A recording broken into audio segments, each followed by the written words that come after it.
extrair esse máximo, é um mistério esse treinamento aí dele mesmo. Sabe uma coisa interessante que ele faz? Ele coloca conteúdos táticos no aquecimento.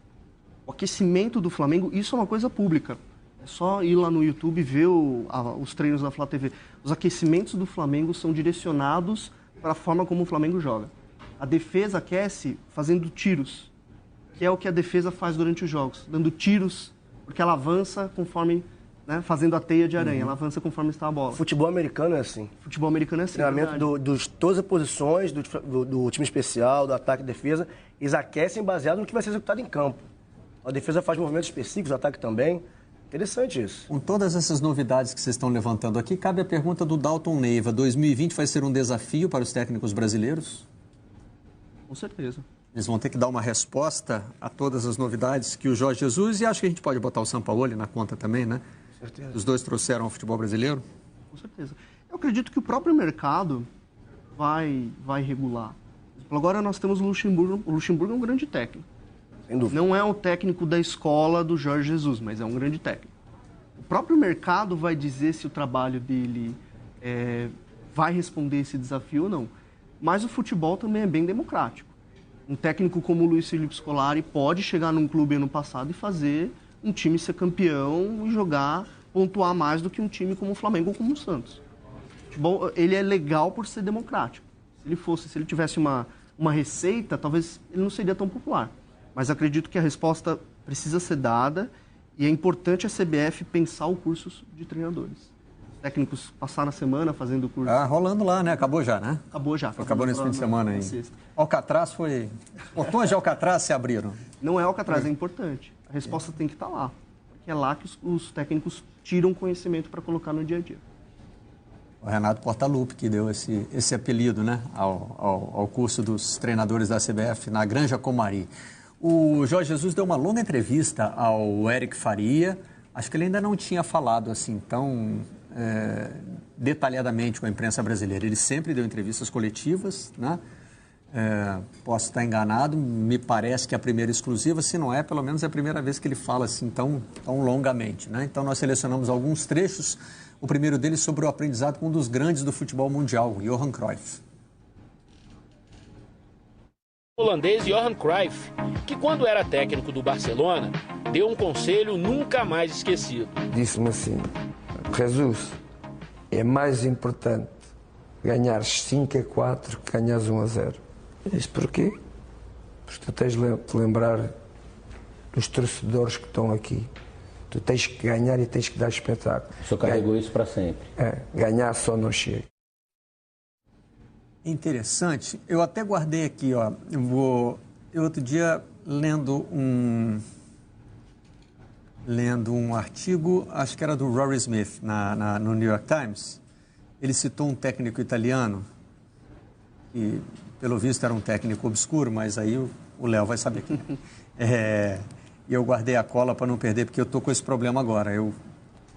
As coisas ficam rodando na minha cabeça, mas eu não consigo mais ligar o nome à pessoa. Não sei quem falou, não consigo dar crédito, erro. Na primeira edição do podcast, eu atribuí uma crônica do Otto Lara Rezende ao Rubem Braga. Enfim, essas coisas estão acontecendo.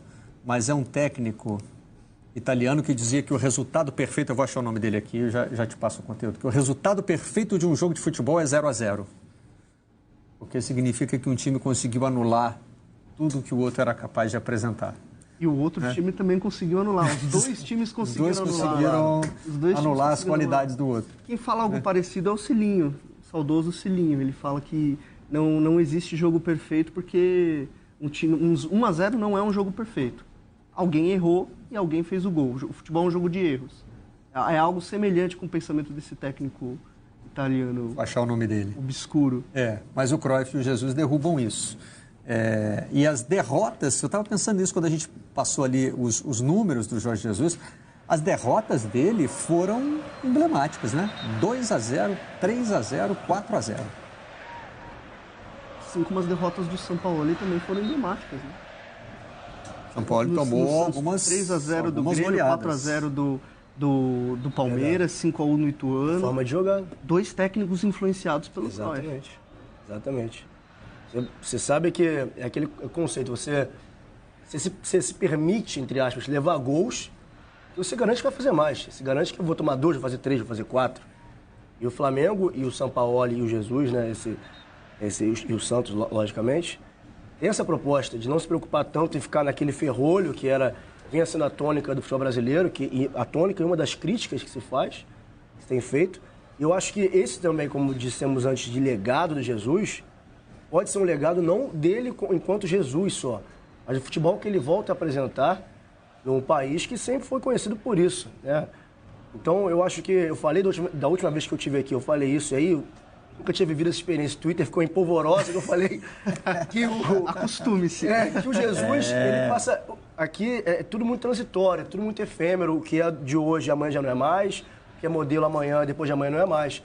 Eu falei que no início do ano o Flamengo quis copiar o modelo vitorioso do Palmeiras, né? E trouxe o Abel para ser o Filipão. Aí você vem o Jorge Jesus e todo mundo quer... E agora o parâmetro passa a ser o Jorge Jesus. Essa frase, né, me trouxe alguns transtornos no Twitter, mas eu falei isso, porque ano que vem, aí você já começa a ver. São Paulo vai para onde? Quem vai contratar alguém de fora? Quem se assemelha ao Jesus que está à disposição no mercado para vir ao Brasil? Então eu acho que esse legado, não sei se para sempre, mas pelo menos agora, o que ele causa é isso. É querer fazer o que está sendo feito, como o Palmeiras fez ano passado, e alguns times, o Flamengo incluso nisso, quis copiar o modelo. Então eu acho que o modelo passa a ser o Jesus. Sim. O Palmeiras falou, quando o Gagliotti demite o Matos e o Mano... Falou tudo, exatamente. Falou, temos que buscar, o Flamengo está fazendo o que há de mais moderno, temos que buscar isso. Por isso que talvez seja uma incoerência a contratação do Luxemburgo. Esse ponto. Mas o interessante é que tanto o Jesus, acho que mais emblematicamente o Jesus e o Sampaoli também trazem, que é essa ideia de sempre atacar, de sempre vencer, de sempre perder mesmo atacando, perder tendo um bom desempenho, é o que o Sampaoli fala. Ele fala que a nossa sociedade é contaminada pelo medo. Muitas vezes o medo de perder tira essa vontade de ganhar. Essa é uma frase clássica, se não me engano, do Luxemburgo, não? Não sei se foi ele que inventou, mas ele celebrizou essa frase. Sim. Celebrizou nas palestras. Sim. E é justamente o que acontece no futebol. Muitas vezes o técnico chega no meio do ano, propõe um futebol, que é aquele futebol reativo, um jogo de contra-ataque, no popular. Propõe um jogo de contra-ataque e consegue o resultado. No outro ano o time não evolui. Esse é o cenário talvez mais clássico dos últimos campeões brasileiros. E esse jogo de contra-ataque é justamente pelo medo do clube, pelo medo do time perder. Porque o time vinha perdendo jogando para frente, por exemplo. Uhum. Algo que acontece muito no Brasil. Um técnico novo chega no ano, estrangeiro ou não, tanto faz. Estrangeiro ou brasileiro, chega no início do ano, monta um projeto de um time ofensivo, de um time que vai manter a bola, de um time que fica com a bola, que circula até achar os espaços. Foi assim com o Eduardo Batista e o Roger Machado no Palmeiras, por exemplo. E esse projeto, em 6, 7 meses, não consegue vencer. Não consegue dar os resultados. O que acontece? O clube, qualquer clube no Brasil, troca o técnico e prefere um futebol de contra-ataque. Porque acredita-se que esse futebol de contra-ataque ele é mais fácil de treinar, ele é mais fácil, muitas vezes, de ser aceito pelos jogadores. É muito mais fácil ficar atrás e correr do que tocar a bola, conhecer o companheiro, ficar passando até achar os espaços. É mentalmente mais desgastante isso. Ó, o nome do fã do 0x0 é Aníbal Frossi. Foi técnico da Inter de Milão, do Genoa e mais uma dúzia de times nos anos 50 na Itália. O resultado perfeito de um jogo de futebol é 0x0, porque é uma expressão do equilíbrio entre a defesa e o ataque dos dois lados. Não necessariamente concordamos com isso, mas, enfim, está registrada aí a frase com o seu autor. O Jorge Jesus falou também com o Eric sobre os desafios que ele enfrentou aqui no Brasil e o que conseguiu até agora. Esse foi o grande desafio de poder ganhar a Libertadores, o Campeonato Brasileiro. Felizmente os objetivos até agora foram conseguidos, mas isso não tem idade.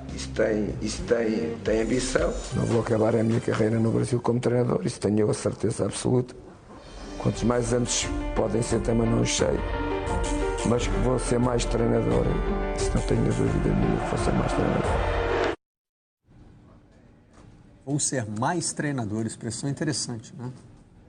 Significa que ele vai ser um treinador melhor, que ele vai ser treinador com mais tempo. Talvez tudo isso junto. Mais vitorioso, mais completo. Mais vitorioso. Em constante evolução. Exato. O Jesus sempre fala, estou em constante evolução. E o mais legal vai ser ver quantos desses jogadores do Flamengo irão se tornar treinadores. Vão, com certeza, quem se tornar treinador vai se inspirar no Jesus. Felipe Luiz talvez tenha o perfil para se tornar um grande treinador, pelo entendimento que ele tem do jogo muitas vezes e pelas soluções que ele acha jogando. Indo pelo meio, dando um passe, Quebrando linha. É um grande cara e talvez se inspire nessa evolução constante que o próprio Cruyff falava